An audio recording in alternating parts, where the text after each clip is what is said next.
Seguimos por acá en esto que es el solar de Dante, dando la nota 360, 6 de la tarde en punto aquí en Europa Central, mediodía en el este de los Estados Unidos y en toda la geografía cubana.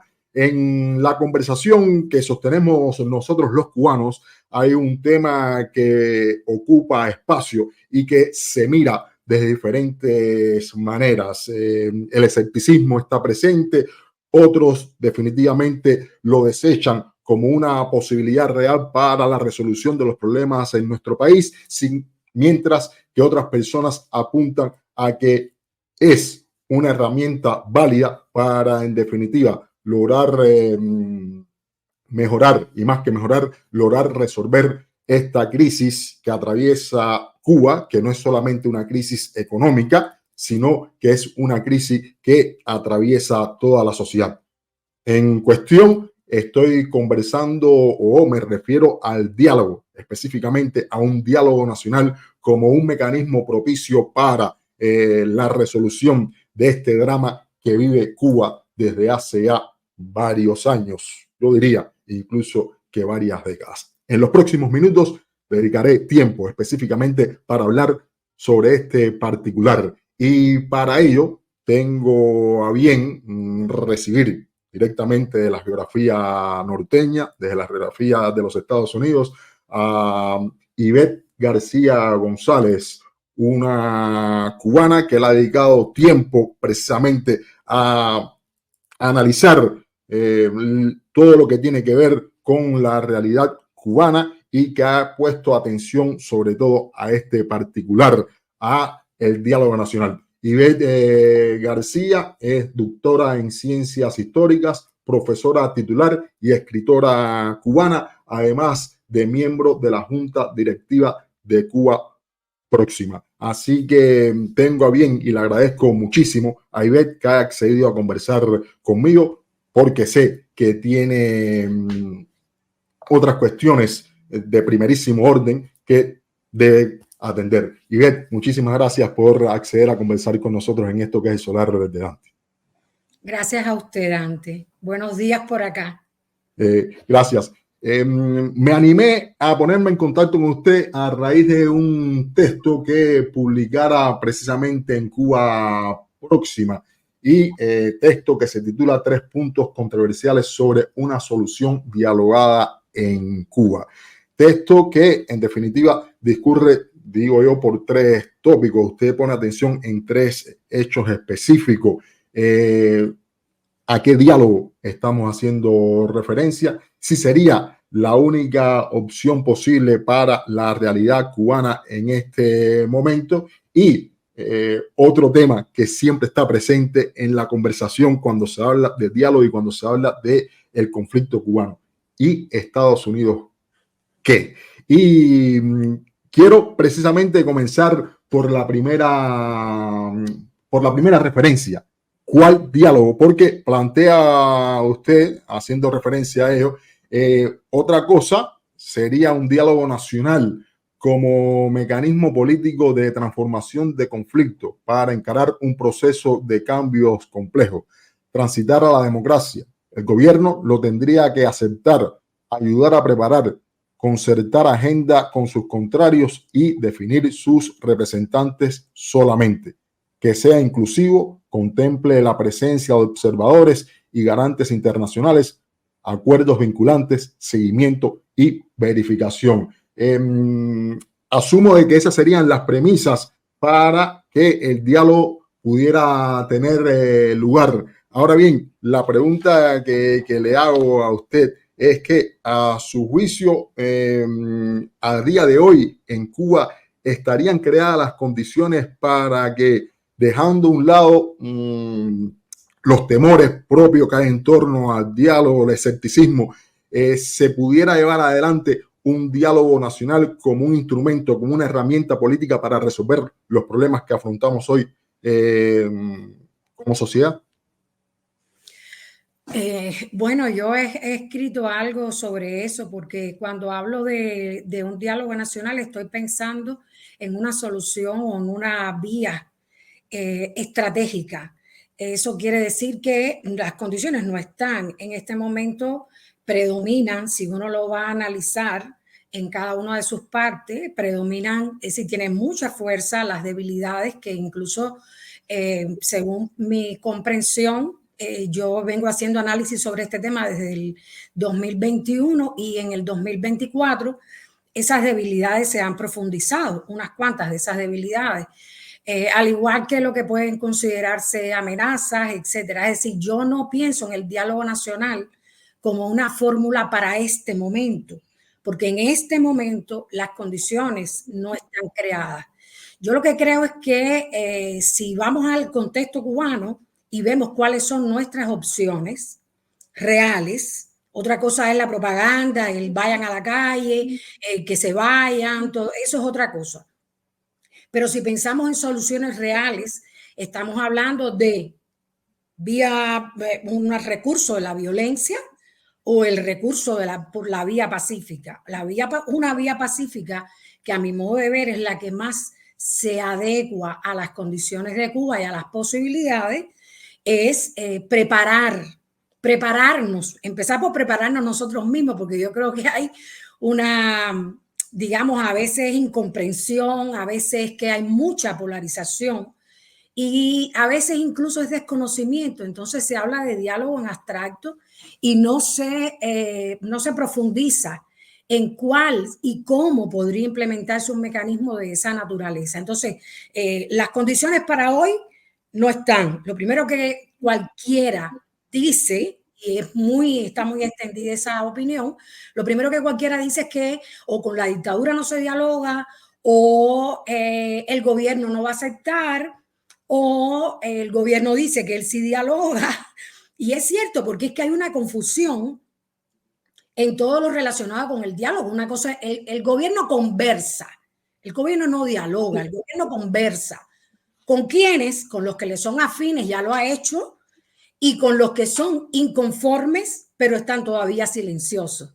Entonces da unas migajas por un lado, por el otro, aprovecha para que sean puestas en escenas de reafirmación revolucionaria y en la práctica se continúa manteniendo el mismo régimen dictatorial que tenemos hoy. Entonces, yo creo que el futuro también se construye. Y por eso es que pienso en que tenemos que pensar, en que tenemos que analizar estratégicamente, objetivamente en nuestro contexto, ver cuáles son las posibilidades reales y prepararnos para eso, pujar esa salida. Porque el gobierno está claro que nunca lo va a aceptar, incluso gobiernos menos dictatoriales, menos autoritarios que el cubano, también se resisten, porque eso significa ceder cuotas de poder. No hay conquista democrática, no hay diálogo, no hay de este tipo, no hay transición si no hay lucha democrática. Entonces, eso es lo que hay que pujar, a mi modo de ver. Justo en este punto, yo soy un convencido de que el diálogo debería en un momento determinado imponerse para llegar al punto que queremos todos, que es la solución de este problema. Sin embargo, también soy un convencido de que el gobierno cubano no se sentará a dialogar si no se ve empujado a aceptarlo como mecanismo. ¿Qué debería hacer o cómo se debería plantear la oposición y todas las fuerzas que adversan hoy al gobierno cubano esa posibilidad, la de crear las condiciones para que el gobierno se vea empujado a sentarse a dialogar? Mire, yo en mi opinión, yo creo que nosotros hay tanta polarización que hay palabras que se han vuelto casi satánicas. Una es diálogo, otra también es unidad. Sin embargo, incluso las experiencias más recientes, ahí tenemos a Venezuela, por ejemplo, demuestran que sin lograr articular esa unidad, que no significa homogeneidad, no significa unanimidad, significa hacer confluir propósitos, objetivos estratégicos, como hicieron generaciones de cubanos a lo largo de nuestra historia, poniendo por encima los intereses de la patria y los intereses del pueblo, y lograr articular consensos. Yo creo que eso es clave. Creo que también es clave que se pueda articular el frente interno, que existe, lo que pasa es que la represión es tan grande y el estado de terror que ha implantado el gobierno es también tan fuerte que a veces se ve menos de lo que realmente está ocurriendo. Pero sí está ocurriendo. Entonces yo creo que articular a través de una estrategia de lucha no violenta activa, a través de la unidad, de lograr articular alianzas entre los movimientos, los partidos, todas las fuerzas de la oposición política y de la sociedad civil independiente, de la manera que sea posible. Hay diálogos nacionales que se hacen con más de 100 organizaciones, porque todas son partes en conflicto, pero si se logran articular alianzas, por supuesto que es mucho mejor, porque en un diálogo nacional en las condiciones de Cuba hay que considerar, no como puede ocurrir en otro país, que se dice oposición política y gobierno y se discuten elecciones. Ese no es el caso de Cuba. El escenario nuestro es más complejo, pero al mismo tiempo tiene brechas que se pueden abrir. Entonces, yo creo que es importante también definir y potenciar la labor que corresponde al frente externo de esa lucha pacífica, de esa lucha no violenta activa, y el frente interno, de manera que haya una aproximación sucesiva de intereses, porque proyectos hay. Hace unos años atrás, yo creo que hemos evolucionado.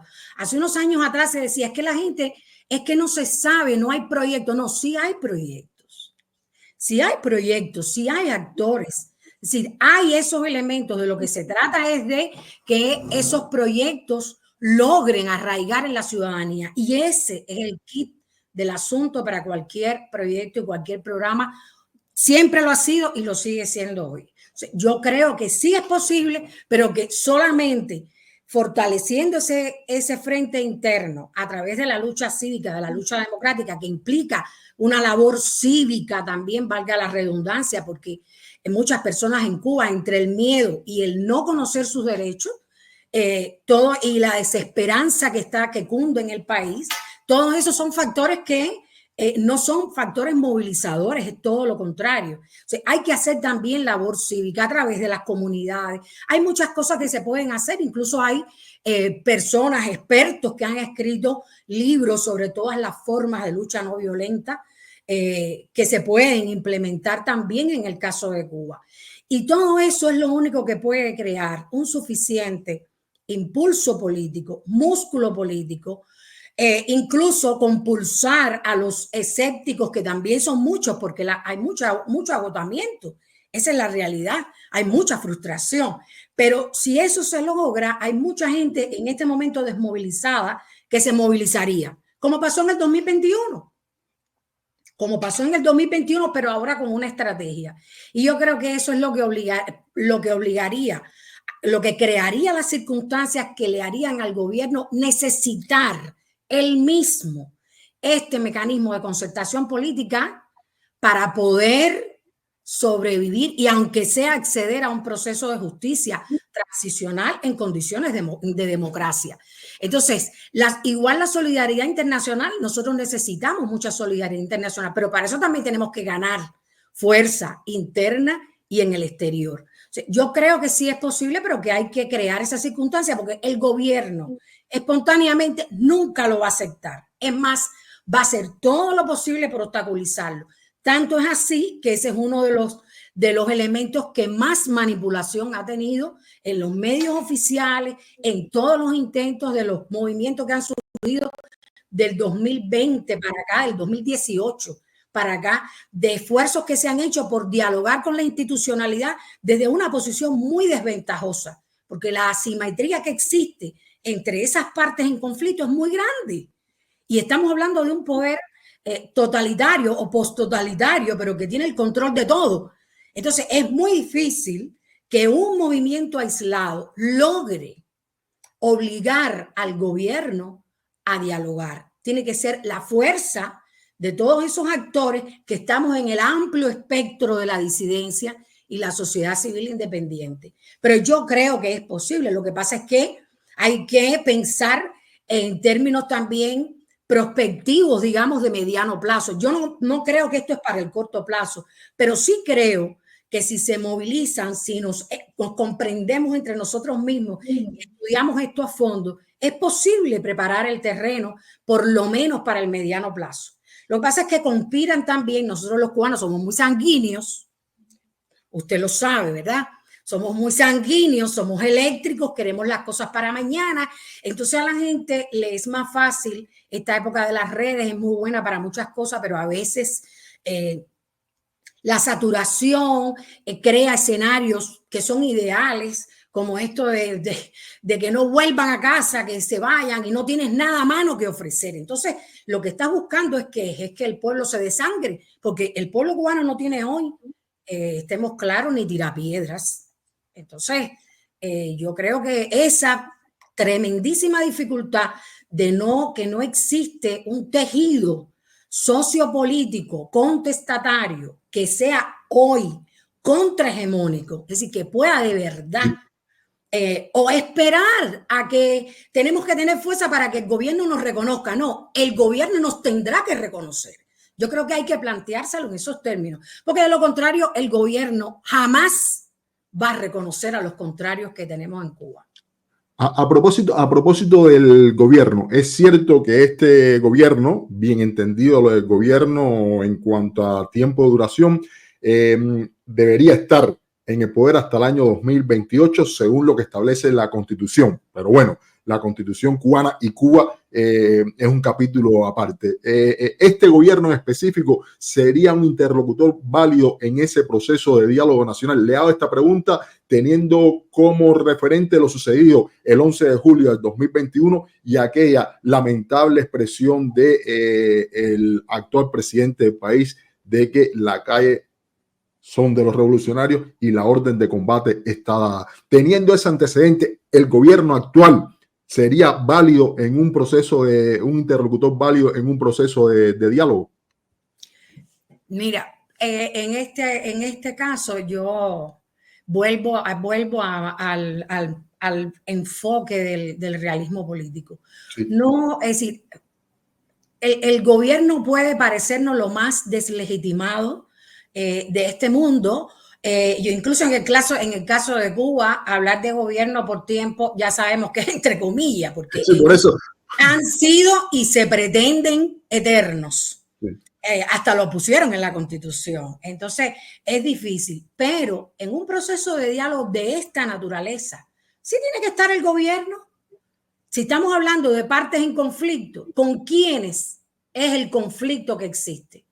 En Cuba existe el gobierno y la sociedad civil, entre comillas, que se ha creado para él mismo. Cuando digo gobierno, estoy diciendo partido, gobierno, Estado. Sí. No es una sola cosa. Bueno, eso es una de las partes. Pero en este caso, incluso para un diálogo nacional, es una parte importantísima.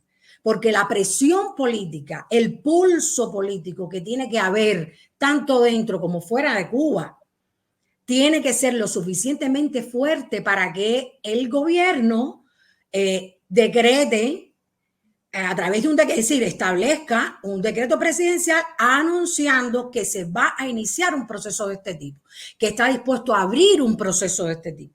Todo lo demás, es decir, a veces en el mundo, en algunas experiencias esto ha ocurrido por un factor externo, porque no ha quedado más remedio. Pero es raro y casi nunca tiene éxito. Es decir, esto es un conflicto nacional, lo tiene que resolver el gobierno y sus sectores de apoyo, sus bases de apoyo que cada vez son menos. Y del otro lado está la oposición política, que generalmente en Cuba se incluye como sociedad civil porque es que no tenemos una sociedad política, tenemos un gobierno totalitario. Entonces, pero estaría la oposición política, la diáspora y la sociedad civil independiente. Ojalá, como digo, creo que fue en ese texto, ojalá mediante alianzas, porque siempre, por eso digo que es tan importante el diálogo horizontal, pero para llegar al principal, y el principal es transitar, sustituir la dictadura que existe en Cuba por un sistema democrático. Eso lo permite, además en el caso de Cuba no hay ni siquiera mínimos democráticos, por lo tanto, por eso también estoy a favor de esta fórmula del diálogo nacional, porque el diálogo nacional, el primero es un proceso. Para llegar al diálogo nacional hay dos etapas previas, que son de exploración y de preparación de ese diálogo nacional. Y en ese proceso A diferencia de lo que a veces se dice, que bueno, hay que esperar a que el gobierno diga que sí y con quién. No, no. Si el gobierno dice, el gobierno ha dicho que sí muchas veces, pero él decide con quién habla. Entonces, eso no es lo que nos conviene. Yo estoy convencida de eso. Yo creo incluso que un diálogo en esos términos, que dependa de la voluntad del gobierno y de que el gobierno decida qué se discute y con quién lo discute, no, a esta altura no es aceptable para muchísimos sectores de Cuba, dentro y fuera de la isla. Entonces, creo que en ese sentido habría que ver que ese proceso preparatorio, en el caso de Cuba, es muy importante porque en ese proceso preparatorio, cada una de las partes define sus representantes. No es que el gobierno elige con quién va a hablar. No. El gobierno elige sus representantes y las otras partes en conflicto eligen sus representantes. O sea, ahí está el tino, la inteligencia nuestra y las posibilidades de articular alianzas y definir y decidir representantes. Igual la agenda no puede ser la que quiera el gobierno. La agenda tiene que ser concertada. ¿Entre quiénes? Entre una comisión preparatoria que existiría con representantes de las partes en conflicto. Yo creo que eso es clave. De lo contrario, es esperar a la buena voluntad del gobierno o, como dicen a veces algunas personas dicen, hay que estar preparado porque el cambio va a venir de arriba. No, si yo me tengo que resignar a que el cambio va a venir de arriba, seguimos en la misma. Seguimos en la misma. Es decir, hay que buscar un mecanismo que nos permita transformar desde abajo. Y eso lo permite un proceso de esa naturaleza porque es extraconstitucional, no está atado a nada de la Constitución. Permite que haya incluso la elaboración de un texto provisional. No altera la institucionalidad, pero sí establece, como diríamos, un alto al fuego, por ejemplo, para ponernos de acuerdo según los intereses de las partes y ver de qué manera podemos transitar en base a esa etapa preparatoria que permitiría libertades que hoy están conculcadas en Cuba, como la libertad de prensa. Acabamos de tener ya las expresiones de la represión contra los periodistas, otra vez periodistas independientes. Permitiría la libertad de prensa, permitiría la de asociación, reunión, manifestación. Todo eso hoy en Cuba está prohibido y sin embargo está en la Constitución. A eso me iba a referir, porque sin embargo, usted dice de que este sería un proceso extraconstitucional, estaría fuera de los márgenes propiamente de la Constitución porque no está establecido. Sin embargo, en un artículo, ya no este que publicaba recientemente en Cuba Próxima, sino un artículo que publicaba en La Joven Cuba en septiembre del 2021, mencionaba artículos de la Constitución como el 3, el 40, el 41, también el 42, que servirían de marco para llevar adelante este proceso de diálogo nacional. A día de hoy, ¿todavía cree que estos artículos servirían como para establecer los marcos dentro de los cuales se establecería este diálogo nacional? Bueno, cuando yo planteaba eso hace 2 años, 3 años, me refería especialmente a la cuestión positiva de que la Constitución cubana, lo que pasa es que ellos la violan. Lo que pasa es que ellos la violan, pero el artículo, la Constitución dice, aunque después lo contradice como otras muchas cosas, que la soberanía descansa en el pueblo, por ejemplo, y reconoce esos derechos. Yo me refería en aquel momento a la congruencia que existe entre los derechos que reconoce la Constitución, la dignidad humana, la interconexión de todos los derechos humanos, las libertades de expresión, de prensa, todo eso, y con la Declaración Universal de Derechos Humanos. Es decir, ahí hay una compatibilidad que es positiva. Cuando yo me refiero a que, es decir, eso es positivo, eso está en la Constitución, lo que pasa es que esa Constitución tiene muchísimas contradicciones, muchísimos anacronismos, pero sobre todo lo mejor que tiene es lo que se viola. Lo mejor que tiene esa Constitución es lo que se viola todos los días por el gobierno. Entonces, no es que la Constitución en sí sea totalmente desechable, como a veces se plantea. Cuando yo me refiero a que este es un mecanismo extraconstitucional, me refiero a que no tiene que haber Si vamos a la Constitución dice que el socialismo es irrevocable, la Constitución dice que hay determinados principios que requerirían de esa misma Asamblea Nacional, que todo lo vota por unanimidad, para poder aceptar hasta una reforma. ¿Quieres ver? 64 años y en Cuba no había una ley de amnistía, tenemos más de 1000 presos políticos. Y como eso, otras muchas cosas. Entonces, cuando digo que es extraconstitucional, es que no está atado ese mecanismo a la Constitución. Es decir, la Constitución puede establecer lo que establezca, que si las partes acuerdan ir a un diálogo nacional, es porque incluso esa Constitución va a estar en cuestionamiento. Y es lógico que así sea. Por eso yo abogo por ese mecanismo, porque ese mecanismo permite, paso por alto ahí las posturas frontales contra la Constitución y las posturas frontales en relación a que lo único que es válido es la Constitución del 40, que en Cuba, honestamente, yo he tenido muchas discusiones al respecto. Yo creo que hay que aterrizar. Nosotros estamos viendo un gobierno anacrónico y estamos proponiendo también anacronismo, porque esa Constitución hay que pensar en lo que conoce el pueblo de Cuba. Entonces, el mecanismo del diálogo nacional permite. No tiene que violentar la Constitución, no tiene que decir no quiero esa, quiero la del 40 o quiero la del 1. Solamente tiene que decir, esta es la Constitución que está, bueno, para proceder en este mecanismo y para poder transitar a la democracia, necesitamos un texto constitucional provisorio.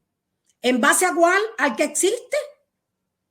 Entonces, ahí viene la negociación y la puja, porque lo primero que las partes, que toda la disidencia y la sociedad civil independiente va a modificar ahí, es lo primero que ellos no quieren, que es que el Partido Comunista es Dios. Bueno, peor, es decir, peor no, quiero decir, no fue eso lo que quise decir, porque de Dios nadie tiene ninguna reserva, es todo lo contrario en este caso. O sea, pero eso sería lo primero que ellos defenderían. El socialismo irrevocable, si la sociedad cubana pretende hoy modificar eso, es imposible.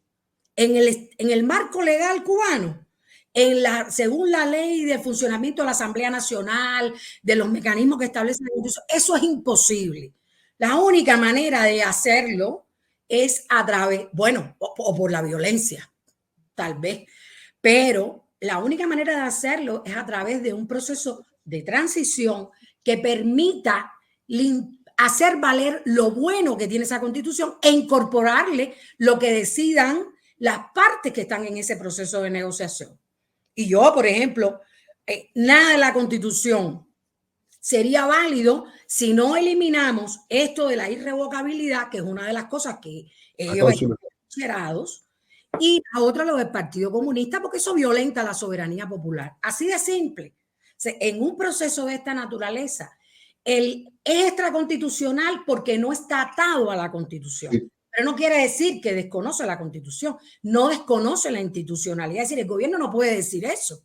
Pero cuando nos sentemos a negociar, a dialogar, eso es lo primero que tenemos que hacer valer. Las libertades que están conculcadas y que no permiten mínimos democráticos y aquellas cosas de la Constitución que violentan la soberanía popular, como es lo de la irrevocabilidad y lo de la supremacía del Partido Comunista. En este artículo, que fue el que me animó a ponerme en contacto con usted, 3 puntos controversiales sobre una solución dialogada para Cuba. Usted lo gira en torno a 3 ejes, ¿no? Ya mencionaba, lo cual diálogo, la única opción, se hace la pregunta, pero quiero detenerme, porque sé que ya no tiene mucho más tiempo, quiero detenerme en un último punto, que es, ¿y Estados Unidos qué? Porque definitivamente es el otro factor en esta ecuación que siempre está presente en cada uno de los debates que tenemos nosotros, sobre todo por esa amplia presencia de los cubanos en los Estados Unidos y que de alguna manera está permeado por estar allí. Y apuntaba usted lo siguiente: el diálogo nacional sería entre gobierno cubano, sociedad civil, incluida la oposición política, y diáspora, ojalá mediante alianzas, ya hacía referencia a ello. El otro es un diálogo bilateral con los Estados Unidos, que si es simultáneo con el anterior, estaría a cargo del gobierno actual, pero si fuera posterior, podría ocurrir con uno legítimo derivado de elecciones. La pregunta que le hago, ¿es menester, es factible, redundaría en beneficio de este diálogo que se suscitaran los dos diálogos al unísono, o deberíamos primero establecer el diálogo nacional del cual se deriven soluciones para la realidad cubana y a partir de ahí con un gobierno ya entonces sí legítimo enfrentar este otro diferendo con los Estados Unidos? ¿Cuáles serían las pautas a seguir en este particular? Yo creo que obviamente para cualquier tema que se vaya a hablar de Cuba, del pasado, del presente o del futuro, claro que hay que considerar a Estados Unidos. Estados Unidos es una variable que hay que tener en cuenta, no solo por Cuba, pero bueno, estamos hablando de Cuba.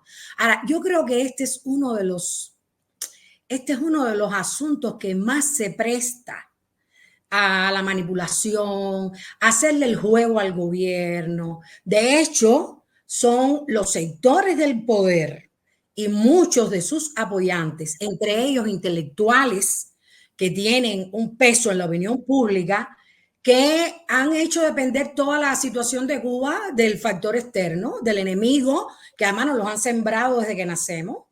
Entonces, eso es un factor que inmoviliza, que además no es nuevo, eso se arrastra desde la República, cuando se decía que no, que sin Estados Unidos y que no se puede hacer esto porque entonces Estados Unidos, y eso lo único que logra es desmovilizar a la gente. O sea, este es un factor muy complejo porque ciertamente hay un diferendo con Estados Unidos que tiene sus razones, que ese es otro tema.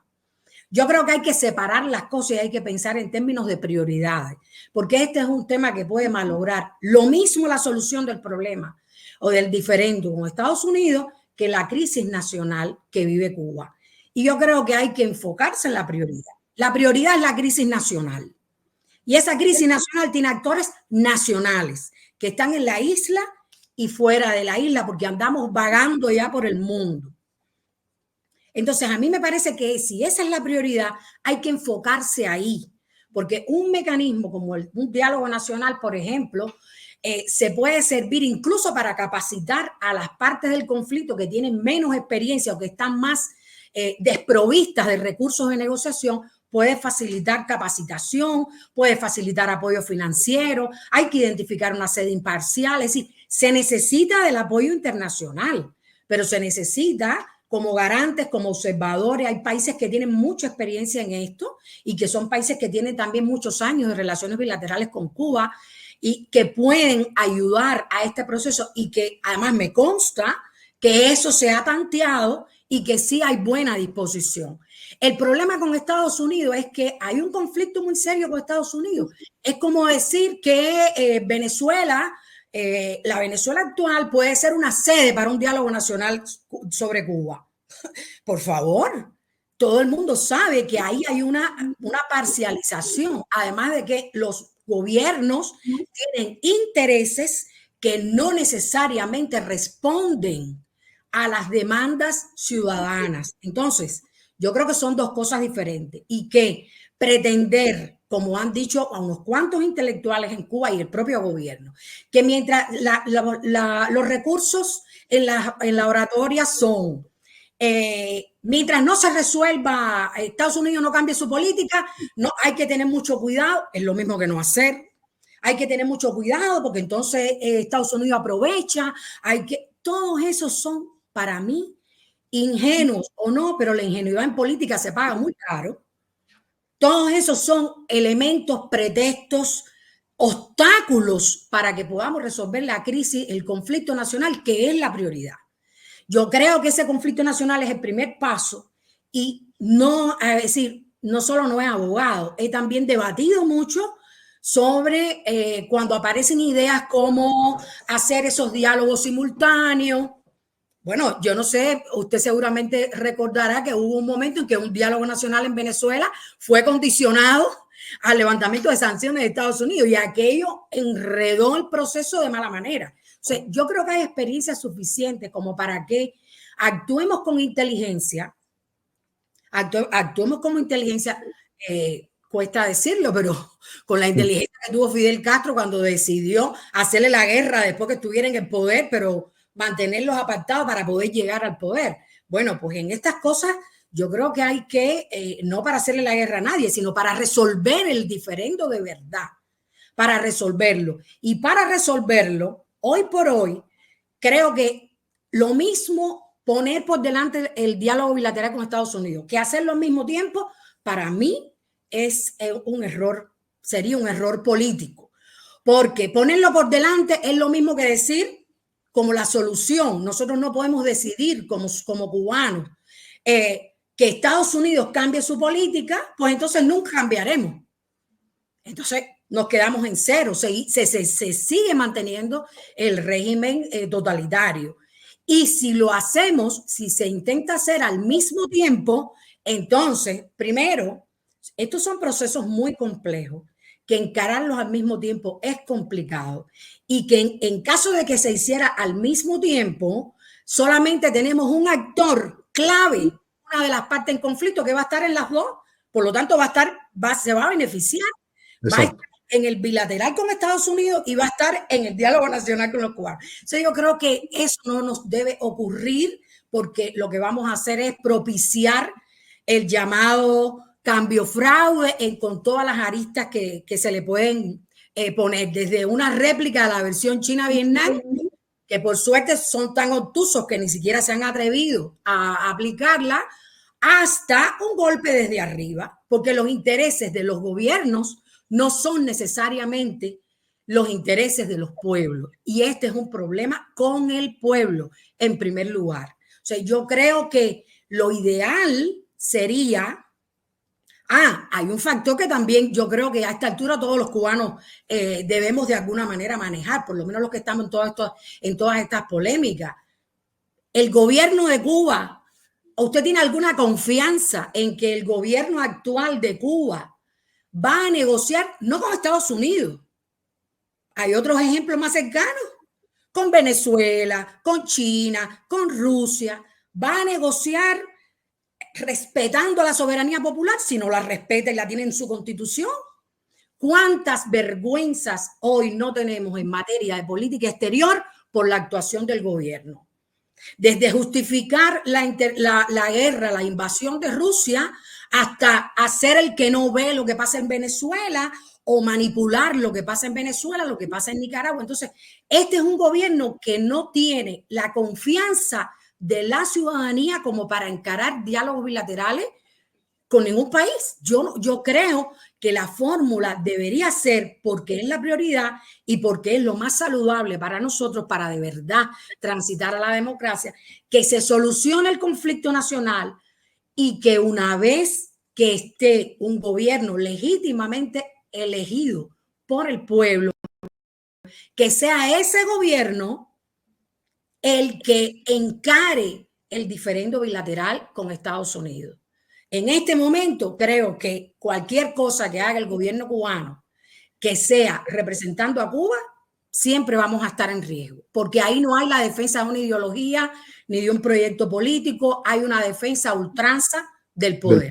Del poder, efectivamente. Ya por último, porque sé que tiene que irse, en pos de llegar a un diálogo nacional siempre se hace necesario que existan mediadores. Recientemente, no la Iglesia Católica, pero sí actores de la Iglesia Católica se pronunciaban en favor de que en el marco de la Iglesia Católica se pudiera producir ese diálogo nacional que decía el padre Ariel Suárez era necesario. ¿Considera usted que la Iglesia Católica cubana como institución a día de hoy pudiera ser el marco ideal o pudiera ser el garante o el mediador en este proceso de diálogo?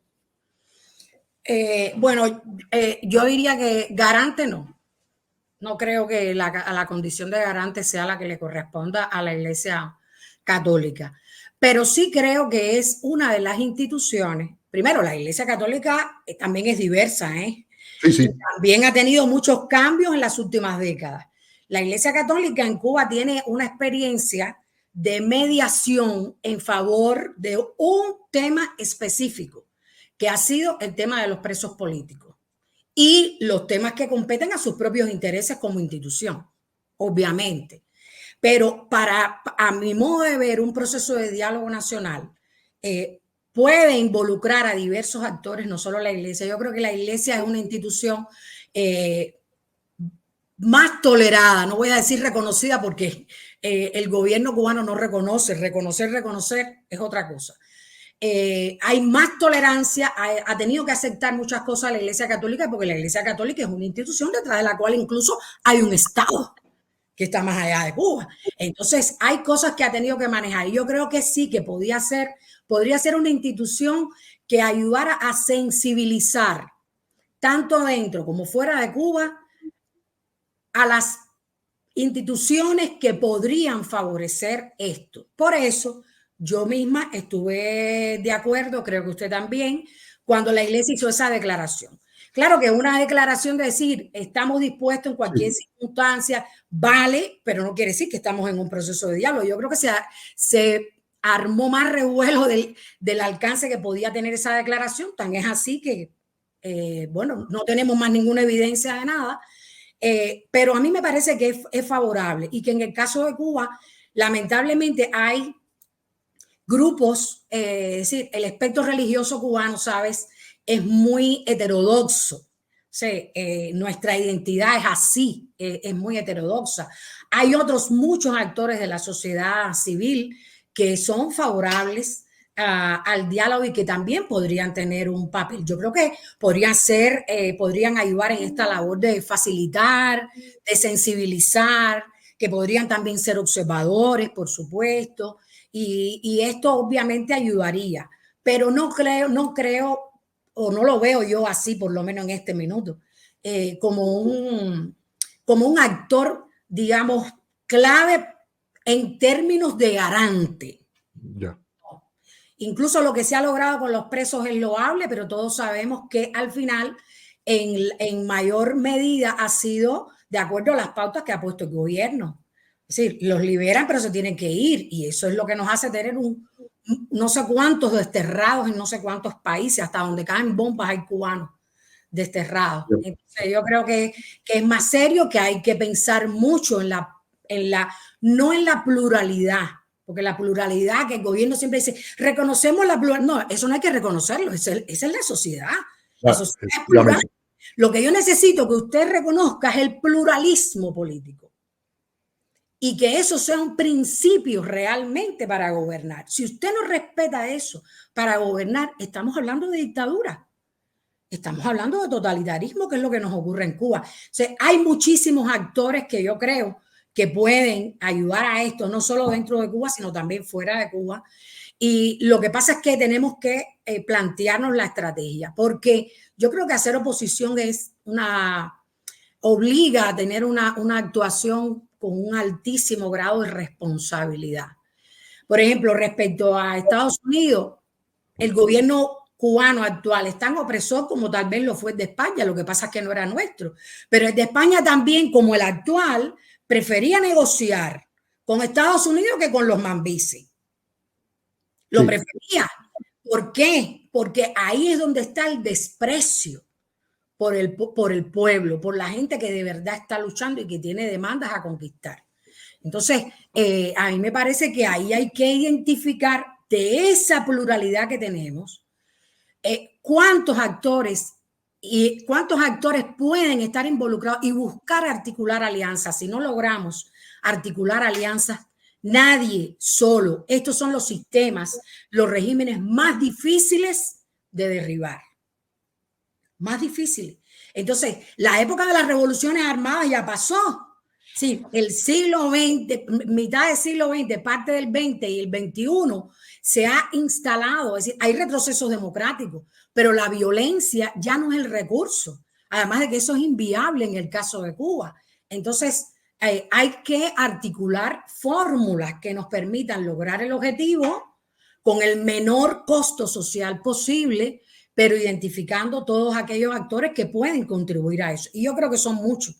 Lo que pasa es que tenemos que ponernos en función de eso con inteligencia, con creatividad. Es la única manera. Y ahora sí, una última pregunta relacionada precisamente con la soberanía nacional. ¿Acaso considera usted que la oposición por omisión no habrá desatendido lo referente a la soberanía nacional, dejándole ese espacio precisamente al Partido Comunista de Cuba, que se presenta como el único capaz de garantizar la soberanía nacional? No haremos nosotros en la estrategia que hemos trazado, dando por hecho de que lo estamos garantizando, cuando habría que incidir una y otra vez más en que la oposición cubana está dispuesta a defender la soberanía nacional. Yo creo que sí, que incluso una de las ventajas que tiene este proceso del que estamos hablando es que hay participación internacional, es deseable que haya participación internacional, pero sin injerencia, es decir, toda la postura que tengamos que asuman los actores que están dispuestos a encarar un proceso de esta naturaleza, estarían claros y en eso habría un consenso, es decir, preservar obviamente la soberanía nacional. Lo que pasa en este caso es que yo creo que, aunque ha habido algunos sueños y resurrecciones anexionistas y todo eso, y yo respeto todas las posiciones, pero por suerte a lo largo de la historia de Cuba, el anexionismo no ha sido lo que ha predominado el independentismo.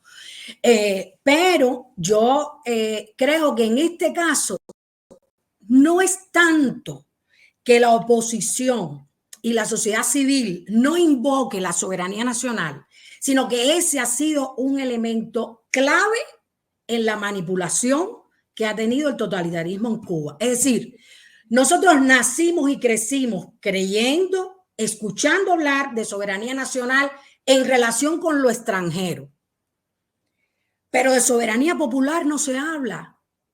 Y sin embargo, ¿puede existir soberanía nacional sin soberanía popular? Entonces, yo creo que ese ha sido un tema tan manipulado que posiblemente algunos actores de la oposición o de la sociedad civil independiente no le dediquen esfuerzo a explicar eso, porque eso se sabe. La soberanía nacional es algo que cuando usted no está por la anexión, es un principio que en general los cubanos han defendido siempre. El tema, lo que está en cuestión para nosotros no es la soberanía nacional, eso es lo que nos quiere hacer creer el gobierno, que siempre pone en una cadena así, en un encadenamiento, patria, socialismo, revolución, soberanía, como si la única forma de ser un país soberano fuera con el socialismo y con el Partido Comunista al frente. O sea, yo creo que esa manipulación es la que nos ha posiblemente nublado o hecho que no se insista tanto en ese punto, en el tema de la soberanía nacional, pero creo que eso es un elemento de consenso, como lo es el valor, entre los valores, la justicia, el patriotismo, la vocación de servir que nos viene de Martí, es decir, todas esas cosas son valores. Lo que pasa es que aquí lo que está en cuestión no es la soberanía nacional, es la soberanía popular. Entonces el gobierno, claro, manipula con el control absoluto que tiene de todos los medios y de todo, manipula este tema para que la gente crea, porque eso lo hemos vivido muchísimos de nosotros, en discusiones, en debates en Cuba. Yo estaba en Cuba hasta el otro día.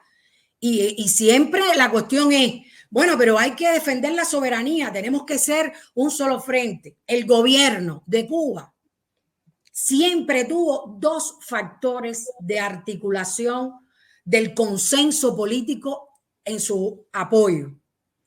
Esos dos factores fueron la soberanía nacional, ese terror al enemigo externo y que nos van a invadir y que todo eso.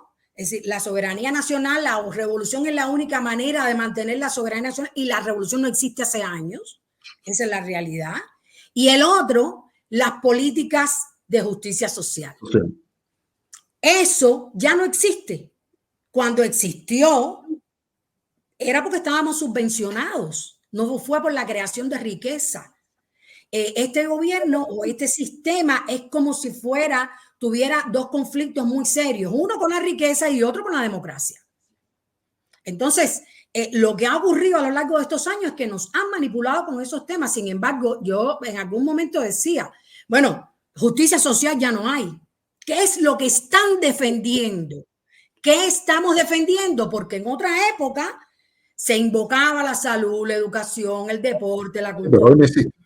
Todo eso se ha desmoronado, pero no ahora, hace años. Además está demostrado que el gobierno invierte en su riqueza y no invierte ni en salud, ni en educación, ni en tecnología e innovación, ni en agricultura. Y ahora para colmo está trayendo huevos a Cuba. Es que, ¿qué más evidencia necesitamos? No hace falta más evidencia. Lo que hace falta es la solución. Lo que hace falta es la solución. Y a mí me parece que tenemos que actuar con inteligencia y priorizar, articularnos. Porque si un éxito ha tenido la seguridad del Estado, el sistema de partido único que tenemos en Cuba, si un éxito ha tenido, es que ha logrado deslegitimar, desacreditar, dividir, hacer que cada cubano tenga un policía en la cabeza, llevar a gente a cosas tan terribles como decir abajo los derechos humanos. Esas son las cosas que nos pasan a nosotros y que son más difíciles de resolver que la economía. Por eso yo siempre digo, claro que la economía es lo más visible, es su plato de comida en la mesa. Claro, pero este problema es político. Sí. En primer lugar, es político. Entonces, no se trata de un modelo económico, que también se ha manipulado mucho esto, un modelo económico que si Fidel dijo que no nos sirve ni a nosotros mismos. No, él estaba hablando de la economía y de lo que no le daba plata. Era de lo que estaba hablando. Porque el modelo del que debemos hablar no es el modelo económico, es el modelo de sociedad, el modelo social que incluye todas las esferas. Y en todas esas esferas, yo quisiera saber cuál es la que hoy respalda o fundamenta la idea de que tenemos un sistema que promueve el bienestar de la ciudadanía o que logra un bienestar mínimo de la ciudadanía. No lo tenemos. ¿Qué es lo que sigue defendiendo alguna gente? La zona de confort, hasta el síndrome de Estocolmo, que también padecemos. ¿Qué se sigue defendiendo? Aquel sueño de lo que quisieron hacer y no se logró. ¿Qué defienden? La imagen internacional. Entonces Estados Unidos es muy conveniente, porque yo incluso, además, es que eso es típico de todos los regímenes totalitarios. El enemigo externo siempre existe. Yo por eso decía en un texto reciente, Orwell, qué buen laboratorio habrías tenido para tu novela 1984. Porque es así, es el enemigo externo, es el estado de terror, la desconfianza, la incondicionalidad que se espera de los ciudadanos. Convertir a los ciudadanos en habitantes, no en ciudadanos. Que la gente no conozca sus derechos, que la gente esté pendiente de conseguir el pollo si se lo puede comer en ese día, para que no tenga tiempo de pensar en otra cosa. Hay historias conocidas que ojalá las hubiéramos sabido muchísimos de nosotros hace años atrás. Pero no las conocimos porque esa también es otra conquista de la revolución, que la gente sabe lo que ellos quieren que usted sepa, no lo que está ocurriendo. Entonces, todas esas son desventajas y por eso digo que para eso le sirve mucho Estados Unidos. Si Estados Unidos no existiera... No, lo inventan. Lo inventaran. Lo inventaran porque estos regímenes necesitan eso. O sea, yo incluso... cuando la gente dice, no, que si la anexión, que si una intervención, eso le viene de maravilla al gobierno. A mí no me hace falta que me digan que si es agente, que si no. Dime a quién sirve lo que estás haciendo o lo que estás diciendo. Eso le viene de maravilla al gobierno, porque eso le permite meter en ese saco del anexionismo a todo el mundo. Eso le elimina contrarios, le permite ganar apoyo. ¿Quieren anexarse? No creo. No creo. Esta es una clase parasitaria por naturaleza. Lo que quieren es las bondades, no que le den alimento, no que le vendan alimentos, no, que le regalen alimentos o le den créditos para no pagar después. Eso es lo que quieren. O sea, es una clase parasitaria que siempre lo ha sido. Por eso ha acabado hasta con los propios recursos que tanto reivindica como la empresa estatal socialista, que es un desastre. Ellos mismos la han destruido. ¿Por qué? Porque está en su naturaleza de nueva clase que crea esta variante fatal de socialismo.